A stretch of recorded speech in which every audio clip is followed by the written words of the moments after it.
Well, it's one of Shreveport's oldest missing persons cases. So old, when family asked police for the files, it took them weeks to find them in a storage warehouse. Tonight, we look at the story of David Yeager as his family tries to find any answers. That's in this episode of KSLA Investigates Cold Case. 17-year-old David Yeager went missing in Shreveport more than 50 years ago. His family says he was heading to a debate at Centenary College, but it turns out he never came back home. Tonight, KSLA talks exclusively with the last person to ever see him as his family pleads for answers. My mother never gave up and she never knew. And I just wish she could have known for sure, so she'd have been one less thing she had to ever think about, you know. It's hard to make sense of it all for Steve Yeager after his brother went missing. Something his mother was never able to do until her dying day. He didn't just run off. I don't believe that. Steve lives in Texas now, but is visiting his childhood home in Shreveport, where his mother is buried, picking up her quest for answers from a day that changed their lives more than 50 years ago. She never knew. She never would say, you know, she would never admit to him being dead because she had the hope that he's going to come back. When your child goes, you know, I guess you're just never going to give it up. And so, you know, I understand that. But for me, close as we were, I knew something happened. Had to. He wouldn't have just left. Betty Yeager never gave up looking for answers after her son David Yeager went missing in Shreveport in 1971. She passed away in 2005 with no answers as to why her 17-year-old son vanished. In fact, there were no new clues on her dying day from when he went missing more than 30 years prior. And that's how it stands today, over 50 years later, which is why Steve is picking up where his mom left off. And I'm sure that somebody out there has to know something, even after all this time. Sure would like to find closure. It makes you feel empty. The renewed push to find David started when Steve's cousin, Kelly Chance, noticed David's case was missing from missing children's databases. I called Shreveport Police Department and talked to one of the officers there, and I was told that they did not have a missing person from 1971. And I said, "You do?" And he said, "Are you sure it was reported?" And I said, "Yes, sir, absolutely." So he did some due diligence and got to searching and eventually located David's file in long-term storage. It had been put in a box and sent to a warehouse at some point in time. Kelly and Steve then submitted their DNA samples to the National Missing and Unidentified Persons System, or NamUs database, hoping that would bring some closure to the decades-long mystery. But no hits.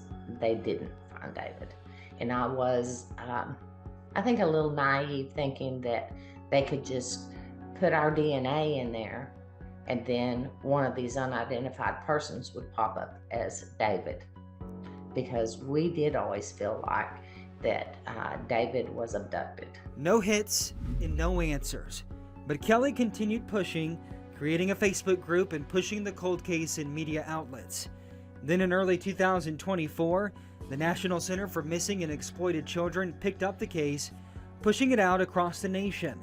That grabbed the attention of the Shreveport Police Department. I was contacted by the National Center for Missing and Exploited Children, and they had been contacted by the family. Shreveport Police Detective Sergeant Richard Turpin picked up the case.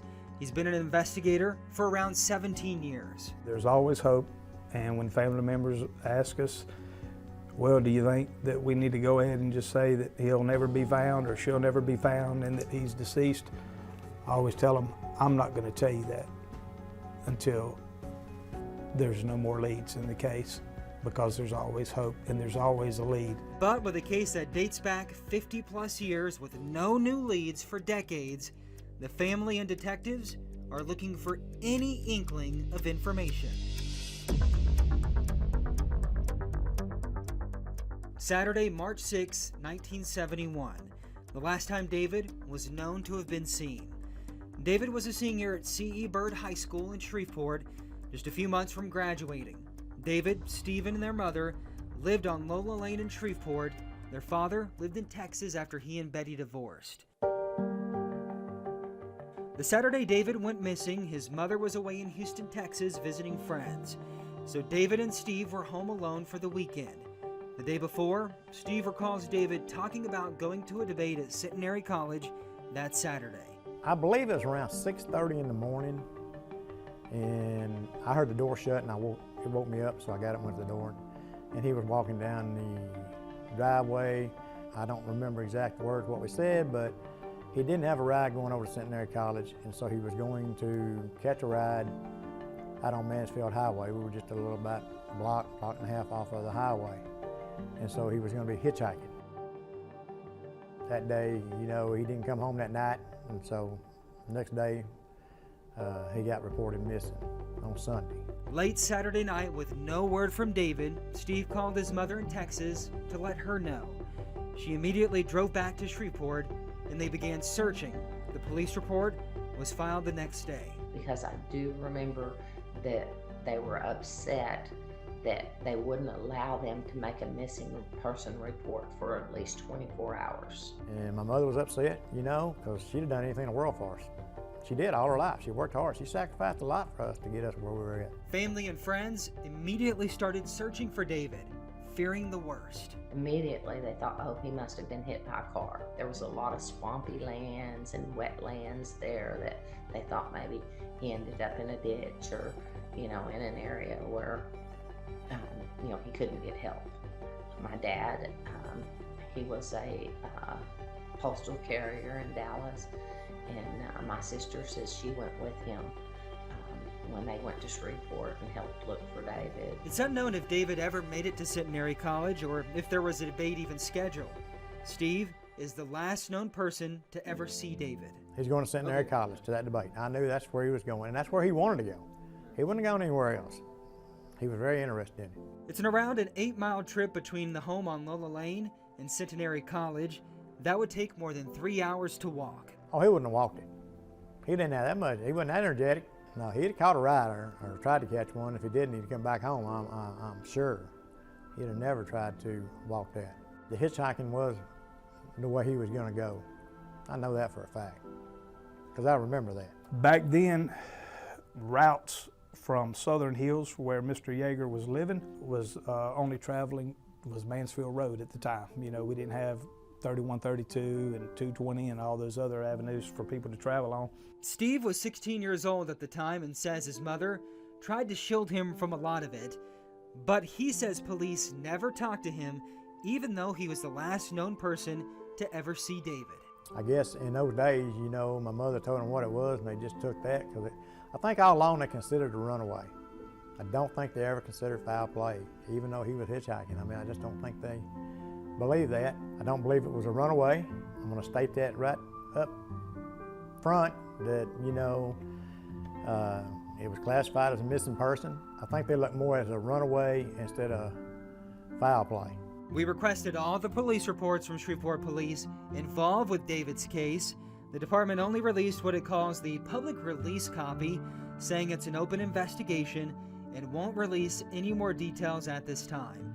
What we did receive is one report with a few sentences showing Betty stated David went missing. Of course, they didn't have the resources or the manpower back then, probably.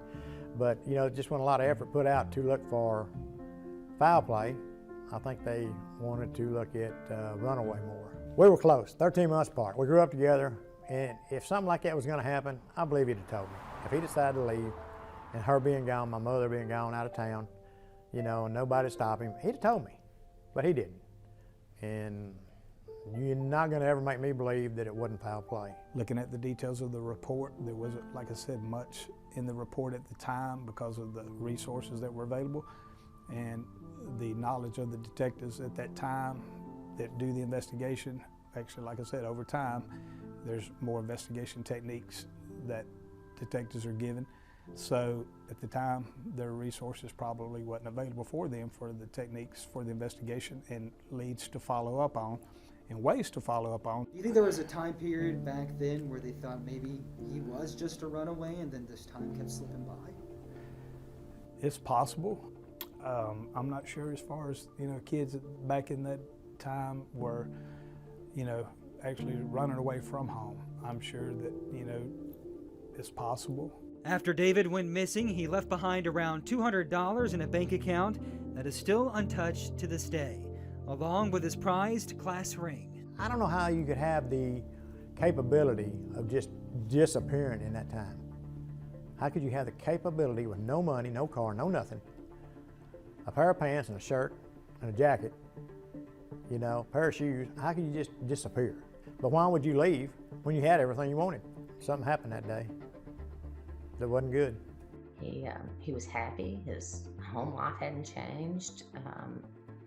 You know, it just wasn't. His mom was the sweetest lady you ever want to meet.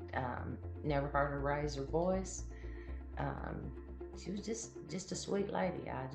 And there didn't seem to be any trouble in the home. David didn't have trouble with, you know, getting in trouble at school or anything like that. In the weeks and months after David went missing, Kelly remembers her Aunt Betty visiting their house in Texas, catching parts of conversations between Kelly's mom and her aunt. But I do know that my aunt stayed on it, and I do know that, you know, she would keep going back and, you know, asking, but I think, you know, she would share frustration with my mother that they just think he ran away. There are some discrepancies on the police report. Looking at it, it's dated as February 7th. However, family says David went missing in March. I think it ought to be fixed right. You know, they put that February date up in the very top, and then when they were taking my mother's report, they put the date, the right date, which is still the wrong date because 3/7 was not the date he disappeared. You know, when you guys talk about this, if somebody from out of town was coming up that highway in March, and y'all tell them it's February, well, nothing might not register because they knew they wasn't there in February. It was March when they were there. We reached out to SPD about that discrepancy. Detective Turpin said with the age of the case, there isn't much they can do to change it now. But there's one clue family and detectives are trying to get some clarity on. And she stated that she saw David in Columbia Park 2 months later after the missing persons report was made. And so she might have talked to one, but it wasn't this one. We'll have that and more as KSLA investigates. Cold Case continues.